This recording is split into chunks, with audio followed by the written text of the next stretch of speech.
ನೀರವ್ರೆ ದಯಮಾಡಿ 2 ನಿಮಿಷ ಎಲ್ಲರೂ ಮಾತನಾಡುವಾಗ ತಾಳ್ಮೆ ಅನ್ನೋದು ಸಹಕಾರ ಅನ್ನೋದು ಎಲ್ಲರಿಂದ ನಾನು ಬಯಸ್ತಾ ಇದ್ದೀನಿ. ದಯಮಾಡಿ ನಿಮ್ಮ ಸ್ಥಾನ ನಿಮ್ಮ ಅವಕಾಶ ಬಂದಾಗ ದಯಮಾಡಿ ಮಾತನಾಡಿ, ಅಲ್ಲಿವರೆಗೂ ಬೇಡ. ಮೀರಾ ಅವರೇ 3,000 ಒಂದು ಲೆಕ್ಕದ ಪ್ರಕಾರ 3,000ಕ್ಕೂ ಅಧಿಕ ಹಿಂದೂ ಧಾರ್ಮಿಕ ಸ್ಥಳಗಳನ್ನ ಧ್ವಂಸ ಮಾಡಲಾಯಿತು ಔರಂಗಜೇಬನ ಕಾಲದಲ್ಲಿ. ಅವ್ರು ಹೇಳ್ತಾರೆ ಇದು ಇತಿಹಾಸ ಮಾತ್ರ ಅಂತ ಹೇಳಿ. ಬಟ್ ಧಾರ್ಮಿಕ ಭಾವನೆ, ಧಾರ್ಮಿಕ ಆಚರಣೆ ಇದು ನಮ್ಮ ಸಂವಿಧಾನವೇ ನಮಗೆ ಕೊಟ್ಟಿರೋ ಹಕ್ಕು. ಇದು ಎರಡನ್ನ ತರ್ಕ ಮಾಡಿ ಮಾತನಾಡೋದಾದ್ರೆ ಅಲ್ಲ, ಇವ್ರು ಹೇಳುವಂಥದ್ದು ಇದೆಲ್ಲ ಬೇಡ, ಅನವಶ್ಯಕ. ದೇವಸ್ಥಾನದ ಅವ್ರು ಹೇಳಿದ್ರು ಬೌದ್ಧ ಮಂದಿರನೂ ಇರ್ಬೋದು ಬಿಡಿ. ಈಗ ಏನು ಸರ್ವೆಗೆ ಅನುಮತಿ ಕೊಟ್ಟಿರ್ತಕ್ಕಂಥದ್ದು, ಸತ್ಯಗಳು ಆಚೆ ಬರಲಿ ಅಂತಲೇ ಪ್ರಯತ್ನ ಮಾಡ್ತಿರ್ತಕ್ಕಂಥದ್ದು. ಸರ್ಕಾರ ಡೆವಲಪ್ಮೆಂಟ್ ಬಗ್ಗೆ ಕೆಲಸ ಮಾಡಲಿ ಇವ್ರು ಹೇಳ್ತಾರೆ. ಈಗಿರೋ ಗೌರ್ಮೆಂಟ್ ಏನು ಕೆಲಸ ಮಾಡ್ತಿದೆ, ಬಿಟ್ಟಿ ಭಾಗ್ಯಗಳ ಆಧಾರದ ಮೇಲೆ ಅವ್ರು ಮಾಡ್ತಾ ಇದ್ದಾರೆ. ಅದು ಡೆವಲಪಿಂಗಾ ಒಂದು ಸರ್ಕಾರಕ್ಕೆ? ಯಾವಾಗಲೂ ನಮ್ಮ ಧರ್ಮದ ವಿಚಾರ ಬಂದಾಗ ಬೇಡ, ಇದ್ರ ಬಗ್ಗೆ ಮಾತನಾಡೋದೇ ಬೇಡ, ನಾವು ಪರವಿರೋಧ ಚರ್ಚೆನೇ ಬೇಡ, ಡೆವಲಪ್ಮೆಂಟ್ ಮಾತ್ರ ಮಾಡಲಿ ಅಂತ. ಡೆವಲಪ್ಮೆಂಟ್ ಆಗ್ತಾ ಇದೆ ದೇಶದಲ್ಲಿ, ಯಾಕೆ ಆಗ್ತಾ ಇಲ್ಲ? ಮೋದಿ ಗೌರ್ಮೆಂಟಲ್ಲಿ ಡೆವಲಪ್ಮೆಂಟ್ ಆಗ್ತಾ ಇದೆ. ಧಾರ್ಮಿಕ ವಿಚಾರಗಳನ್ನು ಕೋರ್ಟ್ ಇದೆ ನೋಡ್ಕೊಳ್ತಾ ಇದೆ, ವಾದಿ ಪ್ರತಿವಾದಿಗಳು ನೋಡ್ಕೊಳ್ತಾರೆ, ಅವ್ರ ವಕೀಲರು ನೋಡ್ಕೊಳ್ತಾ ಇದ್ದಾರೆ. ಅದನ್ನು ದೇಶ ಗಮನಿಸುತ್ತೆ. ಈ ದೇಶ ಇಡೀ ವಿಶ್ವದಲ್ಲಿ ತೆಗೆದುಕೊಂಡ್ರೆ ನಮ್ಮ ದೇಶದಲ್ಲಿ ಮಾತ್ರ ನಾವು ನಮ್ಮ ದೇವರುಗಳನ್ನು ಕೋರ್ಟ್ ಕಟ್ಕಟ್ಟೆಯಲ್ಲಿ ಅವರಿಗೆ ನ್ಯಾಯ ಕೊಡಿಸ್ಲಿಕ್ಕೆ ತೆಗೆದುಕೊಂಡು ಹೋಗಿ ನಿಲ್ಲಿಸಿರ್ತಕ್ಕಂಥದ್ದು ನಮ್ಮ ದೇಶದಲ್ಲಿ ಮಾತ್ರ. ನಾವು ಬಹುಸಂಖ್ಯಾತರಾಗಿದ್ರೂ ಕೂಡ ನಮ್ಮ ದೇಶದ ದೇವರುಗಳನ್ನು ನಾವು ರಾಮ ಮಂದಿರದಲ್ಲಿ ರಾಮ ಜನ್ಮಸ್ಥಳವನ್ನು ನಾವು ಪಡ್ಕೊಳ್ಳಿಕ್ಕೂ ಕೂಡ, ಒಂದು ರಾಮ ಮಂದಿರ ನಿರ್ಮಾಣ ಮಾಡಲಿಕ್ಕೂ ಕೂಡ ಕೋರ್ಟಿಗೆ ಹೋಗಿ ನಾವು ರಾಮನನ್ನು ಕಟ್ಕಟ್ಟೆಯಲ್ಲಿ ನಿಲ್ಲಿಸಿ ವರ್ಷಗಳ ಕಾಲ ನಾವು ಹೋರಾಟ ಮಾಡಿ ಇವತ್ತು ರಾಮನ ದೇವಸ್ಥಾನ ಆಗ್ತಾ ಇದೆ. ಕೃಷ್ಣನ ದೇವಸ್ಥಾನದಕ್ಕೂ ಕೂಡ ಈಗ ಹೋರಾಟ ಮಾಡ್ತಿರ್ತಕ್ಕಂಥದ್ದು. ಏನು ತಪ್ಪೇನಿದೆ ಅದರಲ್ಲಿ? ಲೀಗಲ್ ಆಗಿ ಹೋಗ್ತಾ ಇದೀವಲ್ಲ, ಸಾಕ್ಷಿಗಳನ್ನ ಒದಗಿಸ್ತೀವಿ. ನಮ್ಮ ಹತ್ರ ಸಾಕ್ಷಿ ಇದೆ, ಸಾಕ್ಷಿಗಳನ್ನ ಒದಗಿಸ್ತೀವಿ. ಮಂದಿರ ಇದ್ರೆ ಮಂದಿರ ಆಗುತ್ತೆ, ಮಸೀದಿ ಇದ್ರೆ ಮಸೀದಿ ಆಗುತ್ತೆ. ಅಷ್ಟಕ್ಕೂ ಇವ್ರ ತರ್ಕಕ್ಕೆ ಕೃಷ್ಣ ಜನ್ಮಭೂಮಿ, ಕೃಷ್ಣ ಹುಟ್ಟಿದ್ದು ಯಾವಾಗ? ಕ್ರಿಸ್ತಪೂರ್ವ 3228, ಹೌದಾ?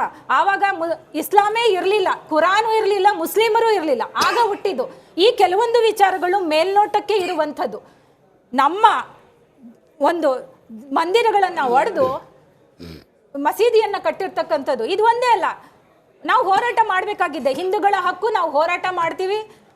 ರಾಮ ಮಂದಿರನೂ ನಮ್ಮದೇ, ಕಾಶಿ ವಿಶ್ವನಾಥ ಟೆಂಪಲ್ಲು ನಮ್ಮದೇ, ಕೃಷ್ಣನ ಜನ್ಮಸ್ಥಳವಾದ ಮಥುರಾ ಕೂಡ ನಮ್ಮದೇ. ನ್ಯಾಯವಾಗಿ ನಾವು ಲೀಗಲಾಗಿ ಫೈಟ್ ಮಾಡ್ತಿದ್ದೀವಿ. ಅದರಲ್ಲಿ ಏನು ತಪ್ಪು ಮಾಡಬಾರ್ದು. ಧರ್ಮದ ವಿಚಾರ ಸಂಘರ್ಷಗಳನ್ನು ಯಾಕೆ ತೆಗೆದುಕೊಂಡು ಬರ್ತೀರಾ? ಡೆವಲಪ್ಮೆಂಟ್ ಬಗ್ಗೆ ಮಾತ್ರ ಮಾತಾಡಿ ಅನ್ನುವಂಥದ್ದು ಎಷ್ಟು ಸರಿ? ನಮ್ಮ ಒಂದು ಸಂಸ್ಕೃತಿ, ನಮ್ಮ ಧರ್ಮದ ಒಂದು ಸ್ಟ್ರಕ್ಚರೇ ಭಾರತ ಅನ್ನುವಂಥದ್ದು ನಿಂತ್ಕೊಂಡಿರ್ತಕ್ಕಂಥದ್ದು. ನಾವು ಬಹುಸಂಖ್ಯಾತರು ಇಲ್ಲಿ ನಮ್ಮ ದೇವಾಲಯಗಳನ್ನ ನಾವು ಉಳಿಸ್ಕೊಳ್ತೀವಿ, ನಮ್ಮ ದೇವಸ್ಥಾನಗಳನ್ನ ಒಡೆದಾಕಿರ್ತಕ್ಕಂಥದ್ದು. ಅವ್ರದ್ದು ಮಸೀದಿಗಳನ್ನ ನಾವು ಒಡೆದಿಲ್ಲ ಎಲ್ಲೂ. ನಿಮ್ 2 ನಿಮಿಷ ಆಗಿದೆ ಇವಾಗ. ಓಕೆ, 2 ನಿಮಿಷ ಆಗಿದೆ. ಈಗ ಇವ್ರು ಹೇಳಿದ್ರು ಇದು ಇತಿಹಾಸ ಅಲ್ಲ ಅಂತ. ಒಂದು 2 ಪಾಯಿಂಟ್ ಮಾಡ್ತೀನಿ, ಹರಿರಾಮ್ ಅವ್ರು ನೀವು ರೆಸ್ಪಾನ್ಸ್ ಮಾಡ್ಬೋದು. ಓಕೆ, ಈ ದೇವಸ್ಥಾನ ಇದೆಯಲ್ಲ ಕೃಷ್ಣ ಜನ್ಮಭೂಮಿ, ಇಲ್ಲಿ ಸುಮಾರು ರೆನೋವೇಷನ್ಸ್ ಆಗಿದೆ ಹಲವಾರು ದಶಕಗಳಿಂದ. ಇಲ್ಲಿ ಕೇಶವದೇವ ದೇವಸ್ಥಾನ ಇದೆ, ಗರ್ಭಗೃಹ ಇದೆ, ಓಕೆ, ಭಗವತ ಭವನ ಇದೆ. ನೀವು ನೋಡಿದ್ರೆ ಇಲ್ಲಿ ಕೇಶವದೇವ ಕಟ್ಟಿದ್ದು 1958ರಲ್ಲಿ. ಯಾರು ಕಟ್ಟಿದ್ದು? ರಾಮಕೃಷ್ಣ ದಾಲ್ಮಿಯಾ. ಗರ್ಭಗೃಹ ಇದೆ, ಡೆಡಿಕೇಟೆಡ್ ಟು ಯೋಗಮಯ.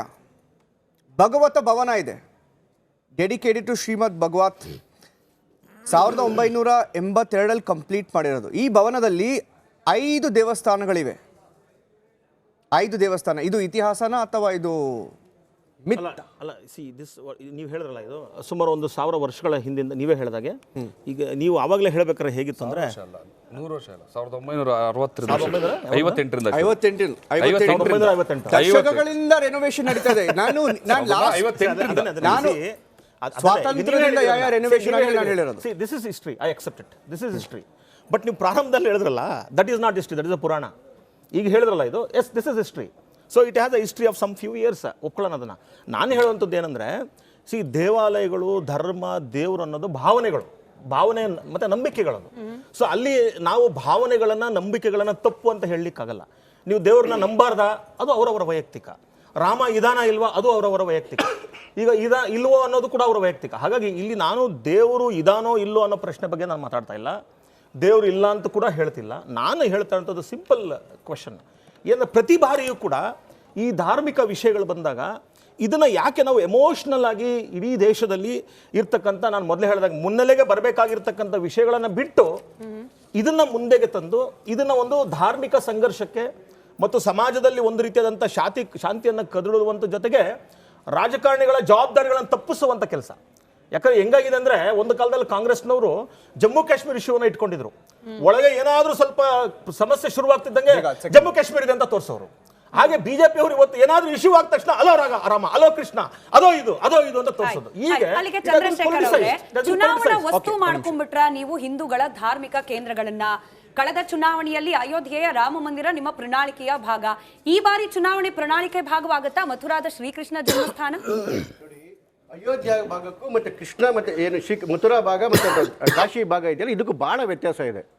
ಅದರಲ್ಲಿ ಸರ್ಕಾರವೇ ಪಾರ್ಟಿಯಾಗಿತ್ತು. ಇದರಲ್ಲಿ ಸರ್ಕಾರಕ್ಕಾಗಲಿ ಬಿಜೆಪಿಗಾಗಲಿ ಸಂಬಂಧವೇ ಇಲ್ದಿರ್ತಕ್ಕಂಥ ವಿಚಾರ ಮಥುರಾ ವಿಚಾರ. ಮಥುರಾ ಜಾಗ ಸೇರಿರ್ತಕ್ಕಂಥದ್ದು ಶ್ರೀಕೃಷ್ಣ ಜನ್ಮಭೂಮಿ ಟ್ರಸ್ಟ್ಗೆ. ಹೆಸರಲ್ಲಿ ಯಾರ ಹೆಸರಲ್ಲಿ ಇರ್ತಕ್ಕಂಥದ್ದು ಮದನ ಮೋಹನ ಬಾಲವೀರ ಹೆಸರಿತ್ತು. ಅದಾದ ಮೇಲೆ ಶ್ರೀಕೃಷ್ಣನ ಹೆಸರಿಗೆ ಟ್ರಾನ್ಸ್ಫರ್ ಆಯಿತು ಜಾಗ. ಡಿಸ್ಪ್ಯೂಟ್ ಮಾಡಿರ್ತಕ್ಕಂಥದ್ದು ಮುಸ್ಲಿಂ ಬಾಡಿಗಳು ಸಿವಿಲ್ ಕೋರ್ಟ್ಗೆ ಹಾಕಿದ್ರು.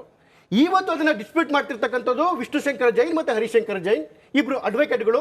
ಇದು ಒಬ್ಬ ಹಿಂದೂಗಳ ಮತ್ತೆ ಏನು ಆ ಹಿಂದೂಗಳ ಧಾರ್ಮಿಕ ಕೇಂದ್ರ ಇದೆಯಲ್ಲ, ಈ ವಿಚಾರ ಬಿಟ್ಟರೆ ಇದಕ್ಕೂ ಬಿಜೆಪಿಗೂ ಸರ್ಕಾರಕ್ಕೂ ಸಂಬಂಧವೇ ಇಲ್ಲ. ಜ್ಞಾನವ್ಯಾಪಿನೂ ಅದೇನೇ, ಜ್ಞಾನವ್ಯಾಪಿ ಕಾಶಿಯ ಜ್ಞಾನವ್ಯಾಪಿಗೂ ಸರ್ಕಾರಕ್ಕೂ ಬಿಜೆಪಿಗೂ ಸಂಬಂಧವೇ ಇಲ್ಲ. ಅದನ್ನು ಸ್ಪಷ್ಟವಾಗಿ ಕೋರ್ಟ್ಗಳು ಹೇಳಿದೆ. ಕೇಳಿರ್ತಕ್ಕಂಥದ್ದು ಏನು ಅಂತ ಹೇಳಿದ್ರೆ, ಅಲ್ಲಿ ಉತ್ಪನ್ನ ಮಾಡಿ ನ್ಯಾಯ ಏನಿದೆ ನೋಡಿ, ಅದ್ರಲ್ಲಿ ಏನಿದೆ ಅಂತ ನೋಡಿ, ಎಲ್ಲ ಡಿಸಿಷನ್ ಕೋರ್ಟ್ ನೀವು ತೀರ್ಮಾನ ಮಾಡ್ರಪ್ಪ ಅಂತ ಹೇಳಿ ತಪ್ಪೇನಿದ್ರಲ್ಲಿ ಕೋರ್ಟ್ ಕೂಡ ಅದನ್ನೇ ಹೇಳಿರೋದು.